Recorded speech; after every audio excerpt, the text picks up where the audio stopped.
앞으로의 세상은 인간과 컴퓨터가 더욱더 상호작용하는 세상이 될 것입니다.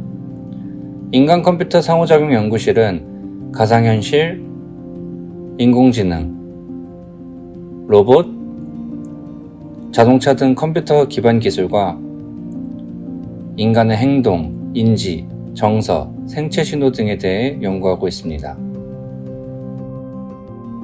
이러한 연구는 크게 두 가지 방향으로 진행되고 있는데, 첫째로 HCI나 컴퓨터 기술을 활용하여 인간의 신체적, 정신적 문제에 대해 연구하고 있습니다. 기술이 인간을 돕는 첫 번째 방향의 대표적인 예로 먼저 공동주의와 관련된 연구를 보겠습니다. 공동주의란 다른 사람과의 상호작용이나 의사소통을 위해 외부 대상 혹은 사건을 타인과 함께 바라보며 자신의 주의를 집중하는 능력을 의미합니다. 이러한 공동주의는 일반적으로 아동기의 사회적 인지 발달에 필수적인 것으로 간주되지만 2012년경 일부 연구들에서는 공동주의가 성인의 인지에도 영향을 미칠 수 있다고 주장하였습니다.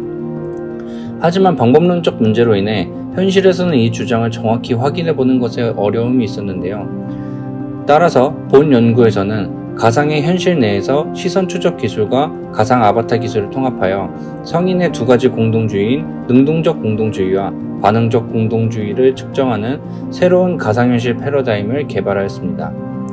두 가지 공동주의를 측정하기 위한 과제에서 참가자들은 모두 아바타의 오른쪽과 왼쪽에 나타나는 집, 얼굴 또는 추상적 디자인을 학습하도록 요청받았고, 능동적 측정 과제에서는 아바타의 시선이 참가자의 시선을 따라가도록 설정한 반면에 반응적 공동주의를 측정하는 과제에서는 참가자로 하여금 아바타의 눈 사이에 나타나는 작은 플러스 도형을 따라 시선을 이동하도록 요청하였습니다. 그 결과 참가자들은 능동적 공동주의를 할 때에 제시된 이미지를 더 잘 기억한다는 것이 발견되었고, 이러한 효과는 얼굴 자극을 제외한 집과 추상적 디자인에 나타난 이미지에서 발생한다는 것을 확인할 수 있었으며, 연구의 결과를 통해 성인이 정보를 처리할 때 능동적 공동주의를 채택할 경우 긍정적 효과가 발생할 수 있다는 사실을 발견하였습니다. 본 연구실에서는 이러한 공동주의를 가상교실로 확장하여 연구하기도 하였습니다. 해당 연구에서는 실제 교실에서 학령기 아동들은 선생님과 지속적으로 공동주의를 형성하지만 기존 가상교실 연구들은 이러한 상호작용이 없었다는 한계를 가지고 있다는 문제를 발견하였고, 이를 해결하기 위해 공동주의 요소를 포함한 가상교실 프로그램을 개발 후 프로그램의 타당성을 검증하기 위해 기존 연구들의 방법론과 비교를 하였습니다. 그리고 그 결과 이 연구에서 새로 개발한 공동주의 가상교실 프로그램이 이전 방법론과 같은 타당성을 가지고 있음을 확인할 수 있었습니다. 다음으로 VR 감정인식 연구에서는 VREST라는 새로운 프로그램을 개발하여 고기능 자폐장애를 가진 아이들을 대상으로 타인의 감정을 인식하는 능력과 인식한 감정에 따른 인터퍼스널 디스턴스를 측정하였습니다. 실험에는 19명의 고기능 자폐장애를 가진 아이들과 23명의 일반적인 발달을 보이는 아이들이 모집되었고, 이들은 가상의 현실 내에서 행복, 슬픔, 분노, 혐오, 공포, 놀라움을 표현하는 아바타를 본 뒤 조이스틱을 통해 아바타가 나타내는 감정이 무엇인지를 응답하고 아바타와의 물리적 거리를 조정하도록 요청받았습니다. 이때 VREST에서 6가지 감정은 총 4가지 감정으로 표현되었는데요.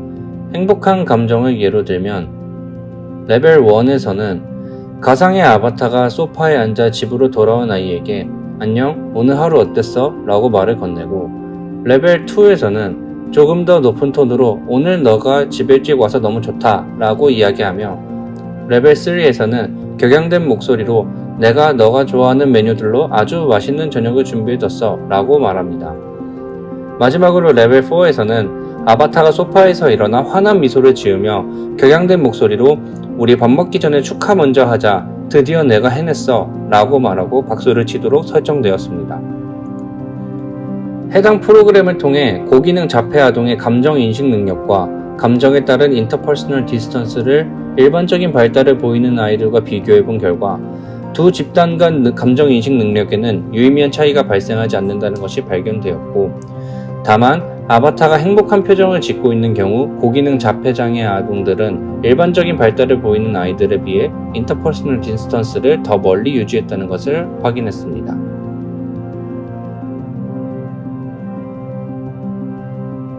연구의 두 번째 방향은 인간에 대한 이해를 바탕으로 기술이 나아가야 할 방향을 연구하는 것입니다. 이것의 대표적인 예로는 인간 로봇 상호작용과 인공지능을 통한 이동수단 탐지가 있습니다. 먼저 휴머노이드 로봇과 관련된 연구를 보겠습니다. 휴머노이드 로봇은 사람의 외형을 닮은 로봇을 말하며 사회적 상호작용 과제에 활용될 수 있습니다. 또한 포스트 코로나 시대에서 직접 대변하지 않는 원격 상호작용 방식이 대두되어 원격 수업, 재택근무 등에 활용되기 시작하였습니다. 하지만 이러한 상호작용 방식의 경우에는 원격지로 가는 사용자와 원격지의 사람 간의 물리적 상호작용을 할 수 없다는 한계점과 학생이 단순히 화면을 통해 원격지의 상황을 공유받기 때문에 실제로 해당 장소에 있다고 느끼기 어렵다는 한계점을 갖고 있습니다. 따라서 본 연구에서는 기존의 텔레프레젠스 연구들에서 개발된 방법론과 로봇 기술을 활용하여 원격지로 가는 사람이 직접 휴머노이드 로봇이 되어 원격지의 사람과 상호작용하는 피지컬 텔레프레젠스 패러다임을 개발하고 비지터와 로컬이 원격 상호작용에 대해 느끼는 바를 비교하였습니다. 본 연구에서는 원격지에서의 물리적 움직임의 가능 여부에 따라 비지터가 원격지에 있다는 느낌의 차이가 나타나는지 확인하고자 하였고, 이러한 비지터의 움직임 가능 여부가 비지터와 로컬의 원격 상호작용 경험에 주는 영향을 확인하고자 하였습니다. 그 결과 원격지에서의 움직임 정도가 더 많은 조건에서 비지터가 실제로 그 장소에 있는 듯한 느낌을 받을 수 있다는 것을 확인하였고, 비지터가 원격지에서 물리적 움직임을 취할 수 있을 때 비지터뿐만 아니라 로컬의 사회적이고 감정적인 발언 및 동작이 증가하는 것을 확인하여 좀 더 풍부한 원격 상호작용을 형성할 수 있다는 사실을 발견하였습니다. 다음으로 인공지능을 통한 이동수단 탐지 연구를 보겠습니다. 이동수단 탐지란 통상 이용자의 스마트폰 동작 및 위치 센서 정보를 토대로 이용자가 현재 사용하고 있는 이동수단을 파악하는 기술을 의미합니다. 이러한 이동수단은 가만히 있기, 걷기, 달리기와 같은 일상 속 활동들을 포함하여 버스, 지하철, 자동차와 같은 교통수단을 모두 아우릅니다. 하지만 지금까지의 이동수단 탐지 연구는 주로 비장애인들에게 국한되어 진행되어 왔는데요. 특별히 이동성 장애인들의 접근성과 이동성이 그들의 삶의 질과 사회 참여에 높은 연관성이 있다는 사실을 고려한다면 장애인들에게도 적용 가능한 이동수단 탐지 기술을 개발하여 장애인들의 필요를 잘 반영한 도시계획이나 장애인들에게 최적화된 경로 탐색 서비스를 제공하는 것은 무척 중요해 보입니다. 본 연구실에서는 이동성 장애인들의 이동수단 탐지를 위해 스마트폰을 사용한 센서 데이터를 수집할 수 있는 방법론을 제안하였습니다. 먼저 전동 및 수동 휠체어를 포함해 7종류의 이동수단에 해당하는 센서 데이터를 휠체어를 이용하는 장애인과 비장애인들로부터 수집하였고, 센서 데이터를 통해 이동수단을 분류하기 위해 9종류의 기계학습 및 심층학습 모델을 실험하였습니다. 그 결과 멀티모달 LSTM이 비장애인들의 데이터에서 96%의 가장 높은 정확도를 나타내었으며, 해당 모델을 장애인들의 데이터에 적용했을 때에도 유사하게 97%의 정확도를 나타내었습니다. 본 연구의 결과를 통해 스마트폰 센서 데이터만을 이용하여 전동 및 수동 휠체어를 타고 있음을 밝혀내었고, 기존 비장애인들에게 주로 국한되어 있던 이동수단 탐지 연구가 장애인들에게 확장될 수 있음을 보여주었습니다. 지금까지 인간 컴퓨터 상호작용 연구실의 두 가지 연구 방향에 대해 알아보았는데요. 본 연구실에서는 이러한 두 방향이 궁극적으로 서로 상호작용하여 기술이 인간을 치료하고 인간에 대한 이해가 기술의 가치를 재창조할 수 있는 연구를 앞으로 수행하고자 합니다.